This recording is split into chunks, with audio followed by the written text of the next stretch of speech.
Pat Johns, and I believe in theater magic. Now, this manifests in many forms, unique expressions for each individual theater artist, but the result of theater magic is always the same: catharsis. You, as audience, are the last piece of the live performance puzzle, the switch which completes the circuit, the final element. You, showing up, being present, and allowing yourself to feel in tandem with the actor, you are allowing the magic to take fruit, and with this, release the pent-up tension of unexpressed pain. For that, in the end, is the actual point to theatrical productions, to meet the human need for emotive expression, our need for empathy, and our need for catharsis. To that end, we ask that you please take this opportunity to check the silence of all your devices as a sign of respect to other patrons and the cast and crew. No photography or videography is permitted without prior arrangement with Blush Theater Company and Stolen Mill Productions. I've had the joyful pleasure of directing the work of Raymond Goodwin 5 times now. Raymond is a delight to work with and provides scripts sculpted with care and skill. His characters have deep humanity, and his stories are often gritty and sometimes dark. This current partnership with Blush Theater Company is the latest installment in Raymond's series, Another Street in Michigan, the title for which was taken from the poem Written in Michigan, Acquainted with the Night by Robert Frost. I have stood still and stopped the sound of feet when far away an interrupted cry came over houses from another street. The series is 4 solo plays spanning decades, all set in Michigan. The interrupted cry may well be the echo from the narrator's own screams at the situations they find themselves in, situations that can happen anywhere in the world, including here in Michigan. Meant to show that we are not isolated from the tragic and comic dramas that shape, enlighten, and encourage us, these plays explore complex relationships between individuals and their communities and within themselves. In this installment, we find ourselves in the middle of the Lower Peninsula, in a city of about 70,000 present day. A hodgepodge, as old cities are, it rambles across the landscape, growing in spurts in unexpected places. The residents struggle to make ends meet or to find meaning amid all sorts of social ills. There are those, however, who cling to the light. Those who believe in their core that humanity is stronger than anything that happens to it, that we have the power of good and love and peace. George Telling is one such man. A lifetime resident of New Lockton, Michigan, Telling is a writer, a big brother, a baseball fan, and a staunch believer in the light of humankind. For months, Telling has been unable to write. We are gathered here tonight to hear his story told finally, for the purpose of hopefully exorcising his demons.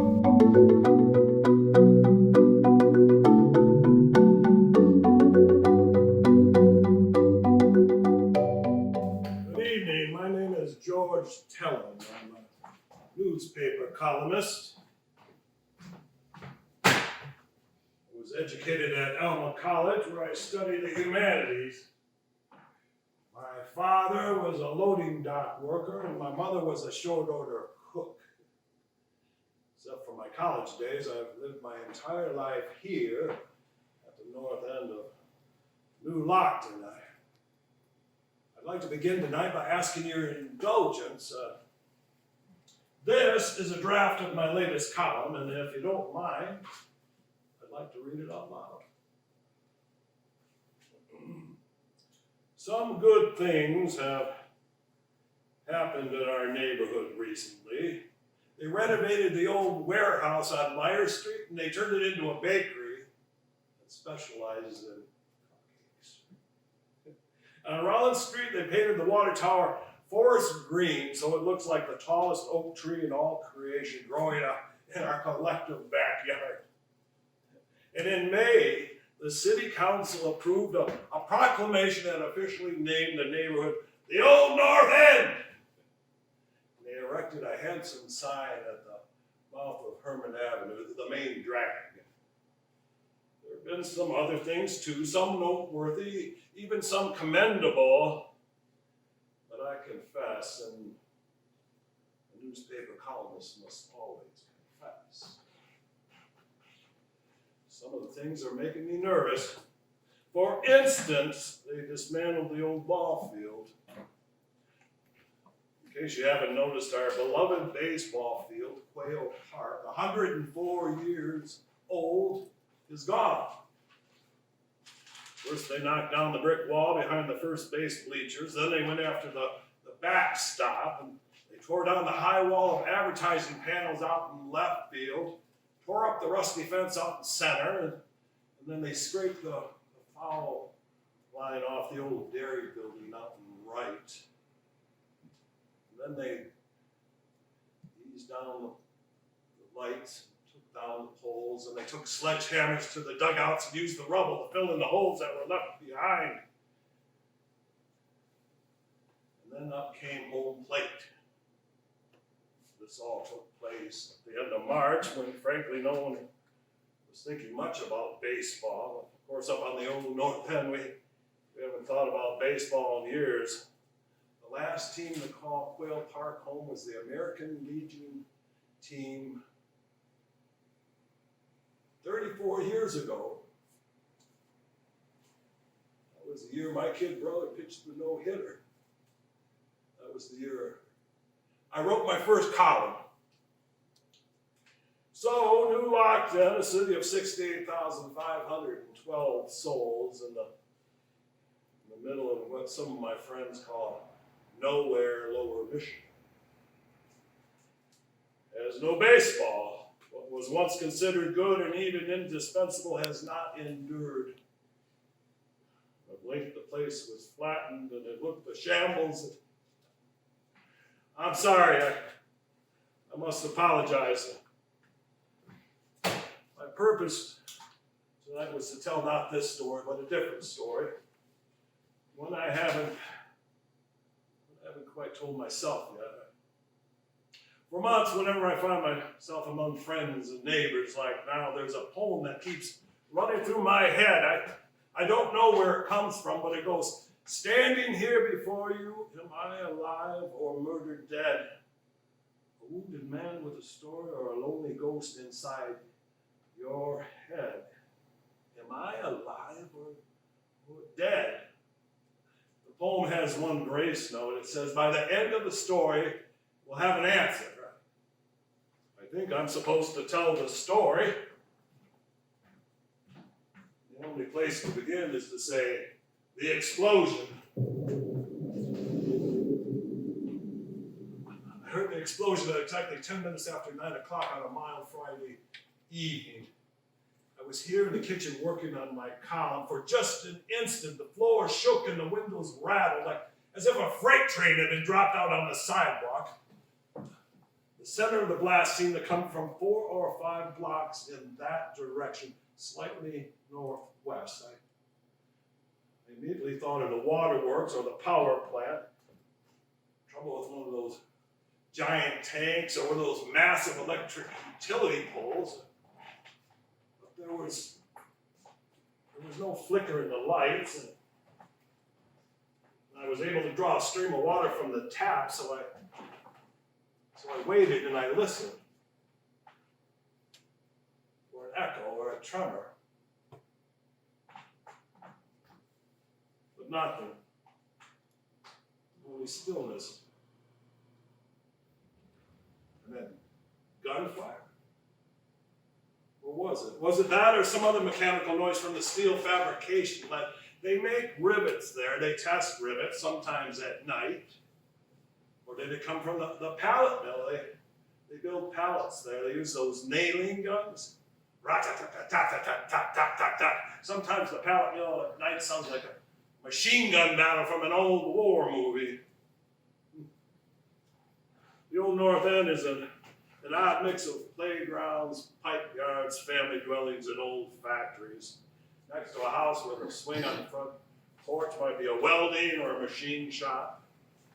Next to a yard with a dog asleep in the shade of a tree might be a laundromat, a warehouse, or a Frank's Auto Repair. There's a new bar in town, the Spitfire, which the students from the university at the South End flock to. The Spitfire is just a block from the hockey arena, home to the new Lockton Leopards. The hockey arena is the old Armory building, now renovated. It's packed to the rafters with hockey fans all winter long. So it's possible on the high tide of evening in a neighborhood once forgotten and now almost chic, that you might hear pallets being built or rivets being tested. But no, it was gunfire, I was sure of it. I switched on the radio. WLNM, New Lockton. News and the arts 24 hours a day. Radio station just up North Herman Avenue. First voice I heard was the DJ. Pierman Saunders is his name. Friend of mine, I've known Pierman for 35 years. He was imploring the residents of the North End to offer their homes as sanctuary for those fleeing the carnage. There was a wail in his voice I had never heard before. Then his voice was gone, lost in what sounded like the clatter of toppling chairs. Then another man's voice, not Pierman's, a much younger man, was screaming incoherently. I could not make out his words, but his tone was angry and insistent. Then Pierman's voice again, he was pleading for his life. Then a popping noise, once, twice, a third time.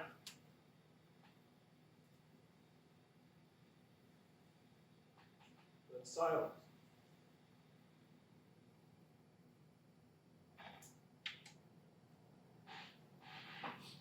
That Friday, if I call it that Friday, it presumes a significance that may well become permanent. But that Friday may have already fallen into the purgatory of public indifference. That Friday may already be no different than any Friday. I know that sounds like something a moralistic newspaper columnist might write. Well, the glove fits. I read a column for the New Lockton Sun-Ledger, and when your name's George Telling, you write a column called Telling on Us. Telling, on us. Yeah, that Friday ended at the radio station. There would have been plenty to tell about. All of it clear, my mind firmly in my grasp, a series of columns at the tip of my pen. Terror on the North End. Death of a friend, Friday of fear. The columns would have written themselves. But then came the knocks. 2 rapid thumps at the back door. I should describe the layout of the house. This is the kitchen, of course. Down the hall, there's a small foyer where the front door opens onto a stoop with 2 concrete steps that lead down to the sidewalk. Back inside to the right of the foyer, there's a small office I rarely use. It has a window that looks out on the street with a flower box below. I have not opened that Venetian blind in years. Back this way is the bathroom and my bedroom. Oh, and to the left of the foyer, there's a living room full of forgotten furniture and dust. And across from the kitchen is a small room I call the stack room. I stack things there, books, magazines, newspapers, mostly, photographs, encyclopedias. I retrieve things from the stack room and I bring them to the kitchen. I work in the kitchen. I spend most of my time in the kitchen. I live my life in this room. To answer the knocks at the back door, you go this way, 2 steps down. Outside, there's a narrow pathway between the house and a row of hedges, 7 feet tall. It was the protection of the hedges that made me think whoever knocked was now seeking a higher degree of safety inside. But when I got to the door and I pulled the curtain aside an inch to peek out, there was no one there. Why? These things run quickly through your mind. Why was there no one there? Were they hiding? Were they setting a trap for me? There was no time to think. But because the knocks came again, this time at the front door. 2 loud thumps. As I headed down the hallway, Cameron's words were still ringing in my head. Sanctuary? Sanctuary for those fleeing the carnage? The carnage of the innocent. By now, the portrait was almost complete. 2 dead at the radio station. My friend Pierman and a sound engineer named Joe. And at the hockey arena, 3 innocents killed by the explosion, 2 elderly ticket takers and a part-time security guard, and at the Spitfire bar, 8 murdered by the spray from automatic weapons. 2 bartenders, 2 bouncers, and 4 patrons, all students from the university at the South End. Of course, I knew none of this when I reached and opened the front door. I did not know that the bomber was a young woman, 24 years old, pulled open her coat to reveal a bomb taped to her rib cage, and she shouted, "Fate will rule!" 3 words someone later described as inconsolable and drenched in blood. And I did not know then what was later found on the computer, the electronic diary of the main perpetrator of the carnage.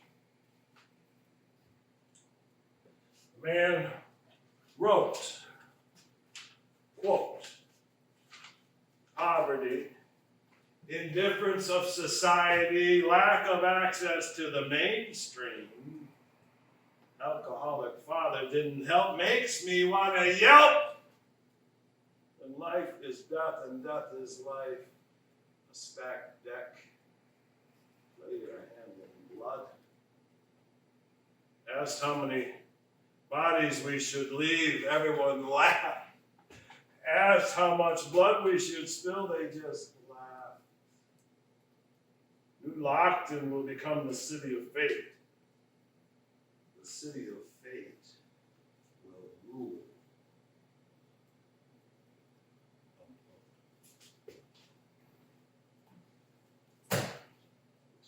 So it would seem, female bomber, the main perpetrator, and possibly fate all have a part in this unfolding story. 2 knocks at the front door. And exactly 10 minutes after the explosion, I opened the front door to a young man standing on my stoop. He was tall and he was angular. His hair was dark and somewhat curly. His eyes also dark and weary. He was wearing a tan nylon coat that extended to his knees. He slowly moved his mouth, but said nothing, not one word. There was only his silence. I decided, maybe Pierman's words suggested that, but I decided he seemed stunned, like someone who was punched with their guard down or thrown against the wall. So I didn't hesitate. In fact, I was urgent. I made a big gesture. "Yes, get in!" He squeezed by me in the foyer and headed directly to the kitchen without being told. I quickly looked up and down North Herman Avenue, closed the door and locked it, followed after him. I called down the hall, "Young man, where are you coming from?" His muffled response made me think he hadn't quite understood the question. Without looking back, he said, "Pizza boy!"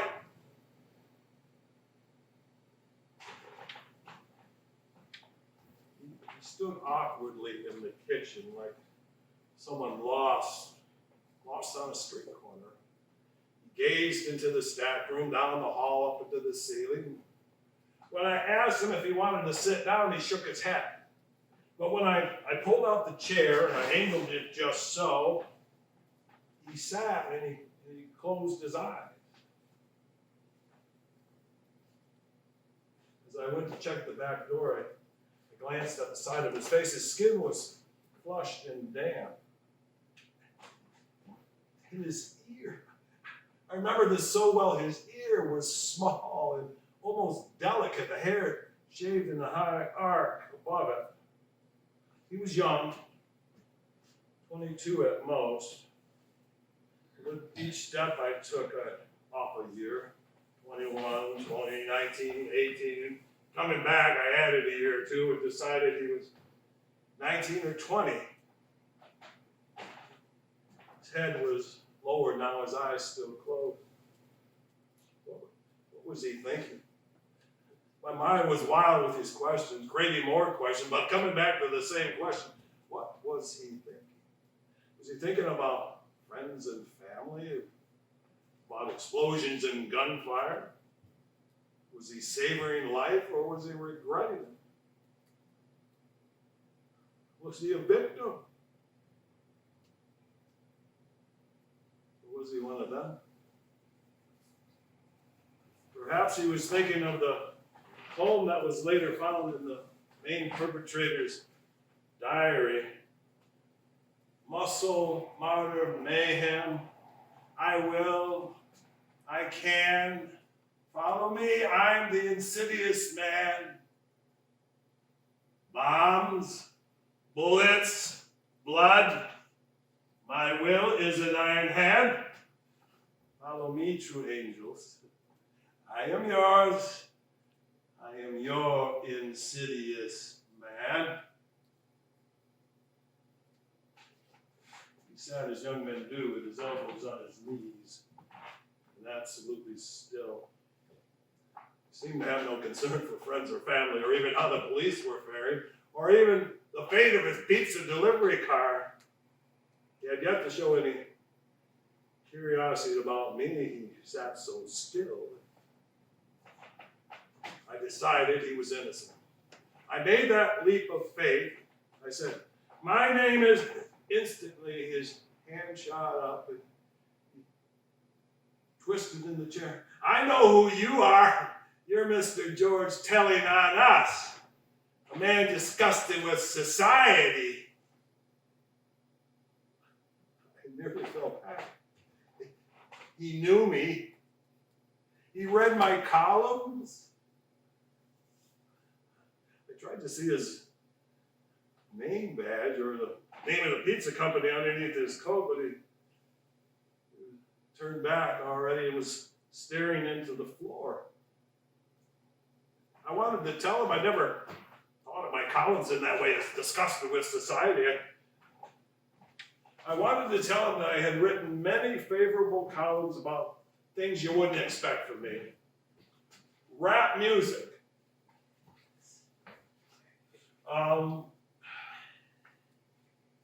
That raw fish that the yuppies like. Sushi. RuPaul. I had once written that RuPaul was better looking than my girlfriend. Of course, she's not my girlfriend anymore. I wanted to tell him that I meant my columns to be helpful. He was already staring more deeply into the floor. That's when I first noticed his leather boots. I thought pizza boys wore cheap sneakers or greasy slip-ons, not boots fit for a factory. There was a red blotch near the toe of his left boot. It was shaped like a spoon. It was fresh. It was dark.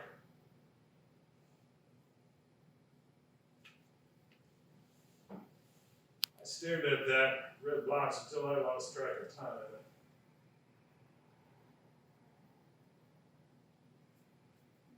Suspicion is a slow gathering. Suspicion gives you focus. The blotch was dark. Pain. The blotch was pain. No. Blotch was dark. Pizza boy, pizza sauce. No. The blotch was dark. It was dribbled on. It had a comet's tail. What? Blood? Where else did I see blood? I live my life in the kitchen. I have my resources in the kitchen. I do not believe in guns, not for myself, but I do believe in self-defense. As I struggled to decide whether the young man in my chair was an intruder or a seeker of refuge, his presence, his awareness filled the room. That was his power, to fill the room or shrink from it at will and leave me swinging in the middle. At the moment I reached again for the cupboard, he stood and turned. He seemed taller and broader now. He was abrupt. He marched directly towards me with his hand raised, and when he got within one step of covering me like a cloud shadow, he stopped. He lowered his hand, smiling the beguiling smile of a leading man. He pretended to take an order. What would you like on your pizza, Mr. Telly? It was sarcasm. Sarcasm so bitter the air crackled with it. What he was really saying, this is the hopeless world you handed us, Mr. Telly. Why not add another flavor of awfulness? You could see his name badge. It was tilted, but I'm sure it read Josh, and for the second time I could look directly into his face. There was no hatred, there was no malice. The sarcasm had already drained away. There was only youth and possibility. It was the face of somebody named Josh. So I said the only thing I could think of. Nothing for me, thanks. And that's when it hit me. Whatever fate had lurking for me in the night could have killed me then and there, and I would have gladly accepted it. I would have been grateful. Why? It was clear to me that I had lived my life in a way that led to a night where the presence of a stranger in my kitchen and the fact of an explosion and gunfire would have to be overcome, would have to be surmounted in a way I had no strength for. I had no strength. In that moment, absolutely none. I would have thanked fate. I would have said, yes, take me away from myself. Take me away from the bad colleague, the bad husband, the bad ex-husband, the bad lover, bad neighbor, the bad friend, the bad brother. Man, so bad in so many typically human ways. Bad none the less. I would have said yes. Take me away from myself. I am ready.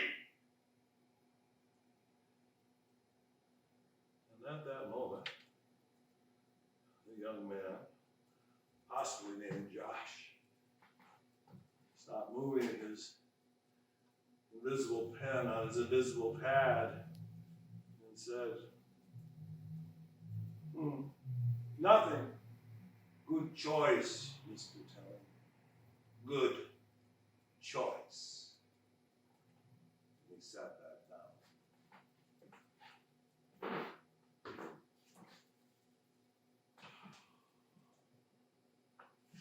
Now came the long silence.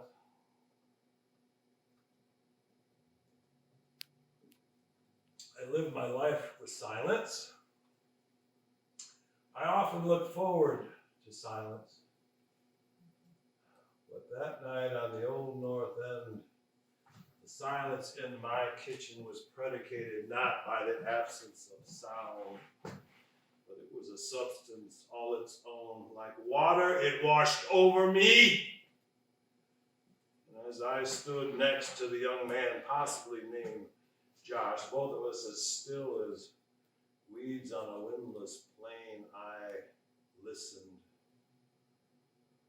I listened for anything, for sirens, because now there were sirens galore from all directions, but I heard none of them. All I could hear was his breathing. Can't explain it. When he hunched his shoulders and let out a burst of bitter laughter, I knew I would have to take him on. You're cowards. You and your friends are all cowards. He stood and turned and walked within 1 inch of me. Cowards don't turn out the lights, Mr. Telling. Cowards don't perpetrate the unthinkable. Cowards don't get now that it happened here, it can happen anywhere. Write a column about that, Mr. Telling. He walked back to the chair and he sat back down. I had to keep going. I had no choice. Well, here's a column for you and your friends. Josh whirled in his chair. No more columns, Mr. Telling. You're all columned out. Well, consider it an open letter. Dear Josh and friends. Unthinkable. Do you know what unthinking is? It's being stunned, momentarily stunned. It's the first step towards resolve. You and your friends have created resolve. You have forced your enemies to paint with broad strokes. I've written columns about broad strokes. It's what we do now to remain safe. We paint broadly, we profile, we stereotype, we narrow-minded interrogations. All of it, it's awful. It's not who we're supposed to be. But it's inevitable. The situation will be summed up in my postscript. But make no mistake, you have made us all resolve. Every one of us, every bit of us, because of you, we will become pure resolve. So thank you to you who are afraid of the light, to you who are afraid of possibility. Thank you, and P.S. Fuck you!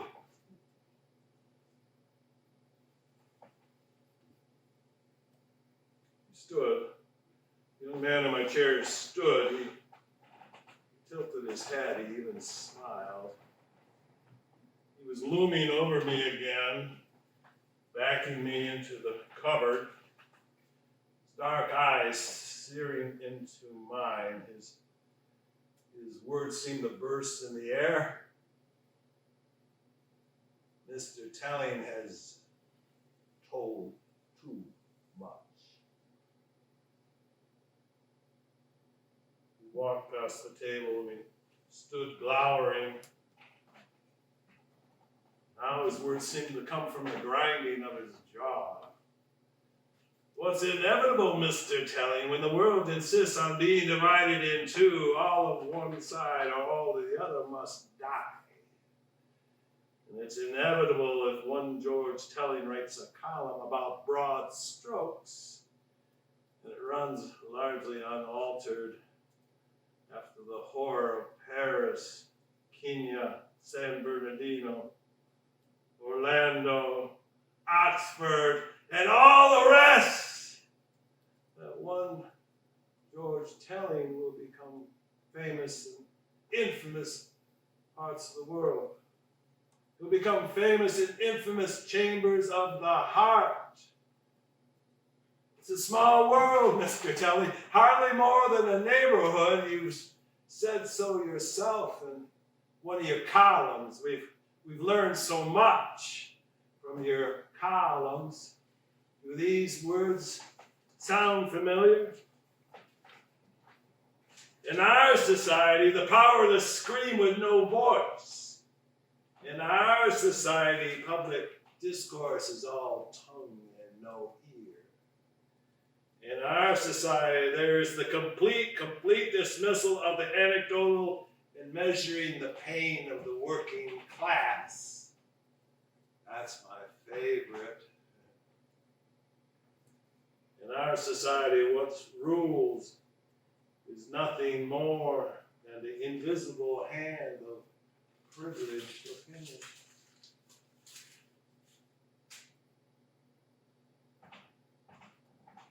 Words to live by, Mr. Telly. Words to inspire. Words to die for. So no, thank you, Mr. Telly. Thank you.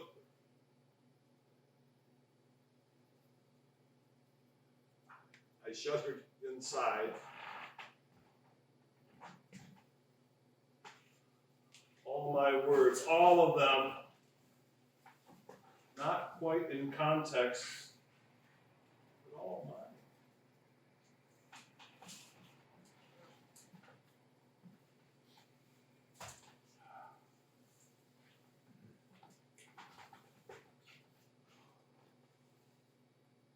Now I'm thinking of a dream. I'm trying to write a column about the perpetrators. Two thugs in their 20s, AK-47.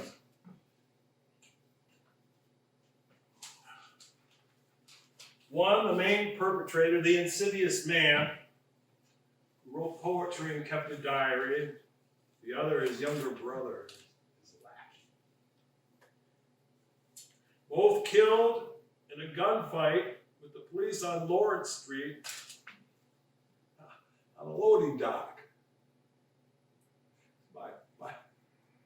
My father's old loading dock. And I'm thinking of the female bomber who left a note, a single sentence: infamy is better than nothing. And I'm thinking of the last innocent victim of the carnage, Joshua Wrigley, 17 years old, also known as Josh, not the Josh in my chair, but a Josh unafraid of the light, unafraid of possibility. Senior at New Lockton Eastern High School, member of the National Honor Society, volunteer at the animal shelter, early acceptance, Columbia, Princeton, and Case Western Reserve University. Joshua Wrigley died of a single wound to his throat, inflicted by a long Phillips screwdriver.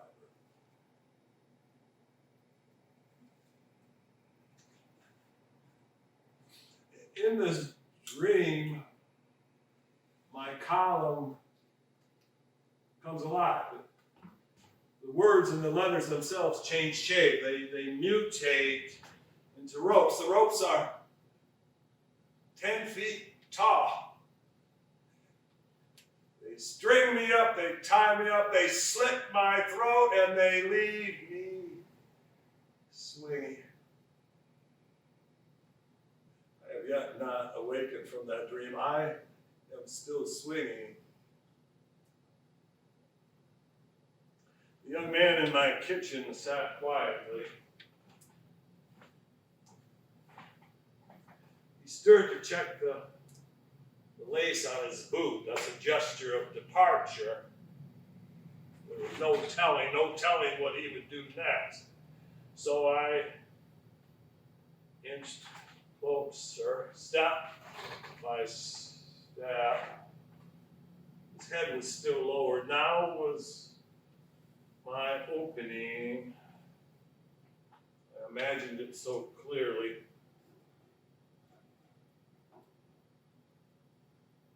Imagine this, and this, and this, and this, you son of a bitch!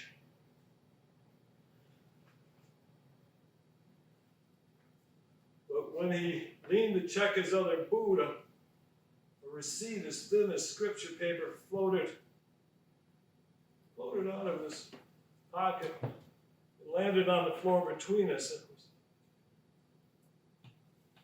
It was stained with pizza sauce. It was dribbled on. It was fresh.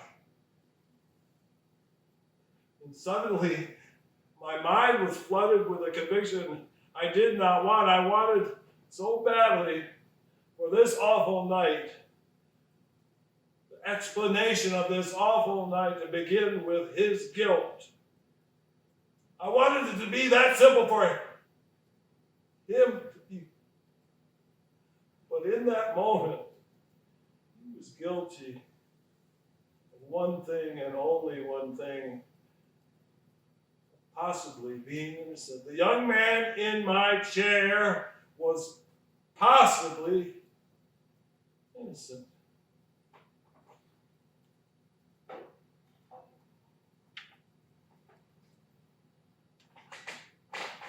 His name was Julius Nasser Jones, age 20, known to me, also known as JJ, but known to me in the beginning as Josh in my kitchen. High school dropout, unemployed except for occasional part-time jobs, which he found humiliating. He was recruited by the insidious man for his partly Arabic-sounding name. He was a fifth-generation American. His great-great-grandfather, a Christian, came to America from Egypt. Julius Nasser Jones was not even remotely innocent. Before he knocked on my front door, he had shot my friend Pierman Saunders and a sound engineer named Joe. Joe Talley, my kid brother, who was never afraid of the light and all about the possibilities. Joe Talley of WNLM. He loved it when I said that.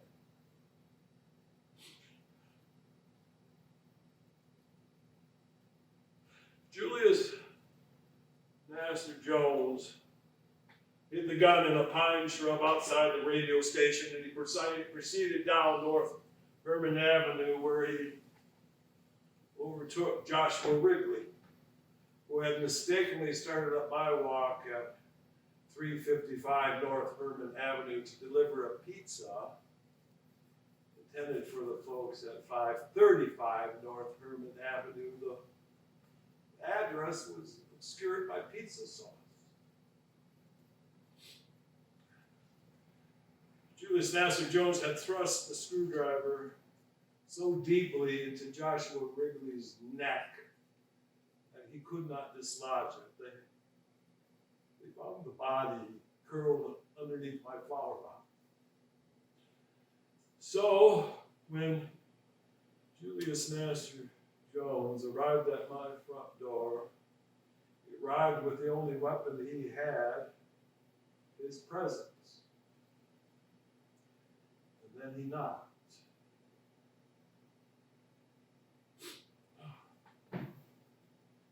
He stood for one last time. He walked to the cupboard. And he said, "Fate will rule, Mr. Talley. Fate swale rule. Might have asked him then why he had tried so hard to master his own, but obviously he was referring to mine. The last entry in the main perpetrator's diary was just 3 words. Killing, telling, optional. And so, standing here before you, am I alive or murdered dead, a wounded man with a story, or a ghost inside your head? The poem ended on a grace note. This wounded man's story ends on a note of grace. The only reason Julius Nasser Jones did not kill me was one reason and only one reason. He and his friends had gotten it wrong. Fate only rules until it's vanquished by grace. And then grace rules. 1 minute later, he was gone. 5 minutes later, he was killed by 2 police officers on Lawrence Street. He had attacked with my crowbar. I knew it was then for the first time on that mild November evening, in the air that I breathed on the old North End, the place where I consider the sacred soil of home, the place where I live my life, I heard sirens!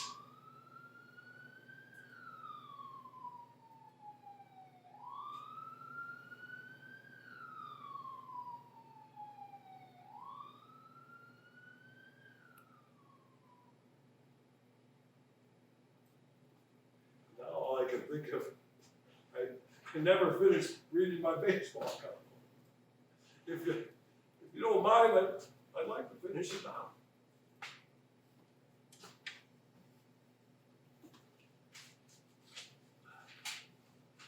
In a blink, Quail Park was flattened and it looked a shambles, left one with a sense of the apocalypse. But now, some grass has grown back and it's even green.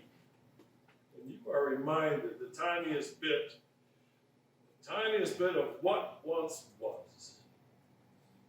You see in the paper bag rolling across the lot the swiftness of a young boy rounding third base and head for home. You see in the long shadow of the narrow pole held up the keep outside, the slender arm of a young girl reaching for that fly ball. You see it. You see it not only with your eyes, but you see it with your soul. But you wonder with all your failing strength, you wonder, has anyone noticed baseball? Baseball was all about possibility.